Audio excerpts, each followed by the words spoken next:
গত 9 জুলাই বিকাল অনুমান 5:40 থেকে 6টার মধ্যে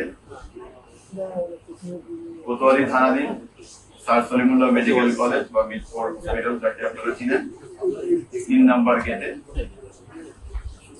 সংলগ্ন এলাকায় একটি হত্যাকাণ্ড সংঘটিত হয়েছে। এই হত্যাকাণ্ডটি সংঘটিত হয়েছে অনেক লোক একত্রিত হয়ে একজন লোককে বিভিন্নভাবে আঘাত করে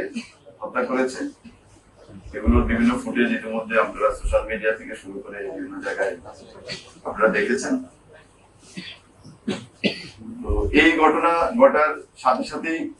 ঘটনাস্থলে পুলিশ উপস্থিত হয় এবং ঘটনা নিয়ন্ত্রণ নেয় এবং ঘটনা সংঘটিত হওয়ার অল্প সময়ের মধ্যেই পুলিশ 2 জনকে গ্রেফতার এবং 2 জনকে গ্রেফতার করে অত্র এলাকার যে সকল সিসি ক্যামেরা আছে সেই সকল ক্যামেরার ফুটেজ গুলো কালেকশন করে এবং আমি ডিসি লালবাগ হিসেবে ঘটনা আমার যেহেতু এটা আমার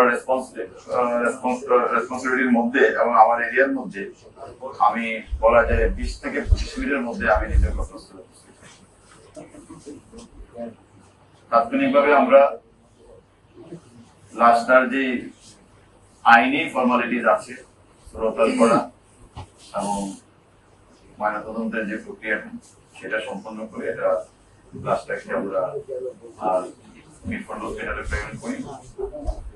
এবং আমরা আমাদের পুলিশের বিভিন্ন টিমগুলোকে ভাগ করে দিয়ে যারা অপরাধের সাথে সম্পৃক্ত তাদের গ্রেফতারের প্রক্রিয়া শুরু। আপনাদের জ্ঞাতাতে একটু বলে রাখা ভালো, এই ঘটনাটার নেপথ্যে অনেক রকম কথাবার্তা আমরা মিডিয়ায় দেখতে পাচ্ছি। তো একটা আমরা এই পর্যন্ত আমরা যতটুকু পেয়েছি অপরাধীদের সাথে কথা বলে বা এই হত্যাকাণ্ডের সাথে যারা জড়িত বলে এখন পর্যন্ত মনে হচ্ছে তাদের সাথে কথা বলে আমরা যে সকল তথ্য পেয়েছি এটা একটু আপনাদের নিকট ক্লিয়ার করা দরকার। আমরা যতটুকু জেনেছি ওখানে ভাঙ্গারি ব্যবসা অর্থাৎ আপনারা জানেন বিভিন্ন স্ক্র্যাপ জাতীয় মালামাল ওই এলাকায় এই ব্যবসাটা খুব প্রচলিত এবং ওখানকার একটা দোকান আছে, ওই দোকানটাতে কারা ব্যবসা করবে এই ব্যবসাটা নিয়ে একটা দ্বন্দ্ব কাজ করছে। আমরা এতটুকু জানতে পেরেছি উনি হত্যাকাণ্ডের শিকার হয়েছেন এবং যাদেরকে ধারণা করা হচ্ছে হত্যাকাণ্ডের সাথে জড়িত তারা পরস্পর সম্পর্কিত এবং ব্যবসাটা তারা একসাথে কিছুদিন করেছে। যখন ব্যবসায়িক লেনদেন নিয়ে একটা দ্বন্দ্ব তৈরি হয় তখনই তারা এই ব্যবসাটাকে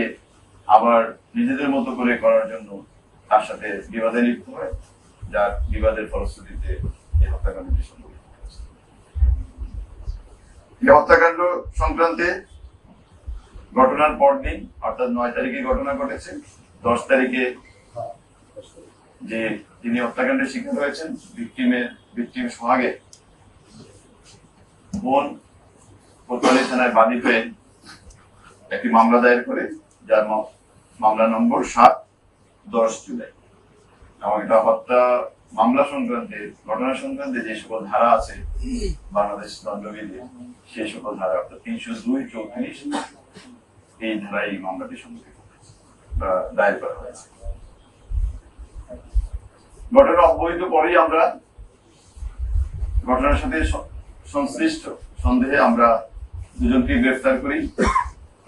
এবং আমাদের যে সকল ভিডিও ফুটেজ আমরা পেয়েছি বিভিন্ন ক্যামেরা থেকে সিসি ক্যামেরা থেকে ওগুলো বিশ্লেষণের মাধ্যমে আমরা ঘটনার সাথে যারা সম্পৃক্ত তাদেরকে শনাক্ত করতে সক্ষম এবং এই ঘটনার সাথে সম্পৃক্ত আছে এবং বিভিন্ন ফুটেজে দেখা গেছে যারা ঘটনার সাথে সম্পৃক্ত এরকম 5 জনকে ইতিমধ্যে গ্রেফতার করা হয়েছে। এর মধ্যে মাহমুদুল হাসান মহিন 41, আলমগীর 28 মানে বয়স তার 28, লম্বা মনির, টিটন গাজী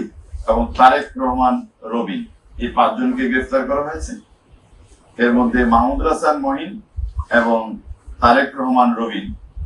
এজাহার নামীয় 1 এবং এজাহার নামীয় 15, এই দুজন ঘটনার দিনই গ্রেফতার হয়েছে এবং তাদের দেয়া তথ্যের ভিত্তিতেই অন্যান্য আসামিদেরকে শনাক্ত করা হয়েছে এবং এই দুজন এই মুহূর্তে আমাদের হেফাজতে আছে। আর গতকাল রাতে আমরা টিটন গাজীকে গ্রেফতার করেছি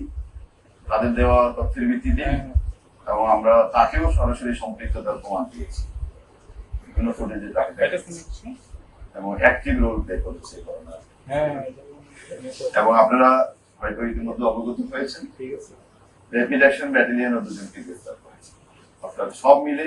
এই মামলায় এখন পর্যন্ত 5 জন গ্রেফতার হয়েছে, র্যাব 2 জন করেছেন আর ঢাকা মেট্রোপলিটন পুলিশ কর্তৃক 3 জন গ্রেফতার হয়েছে।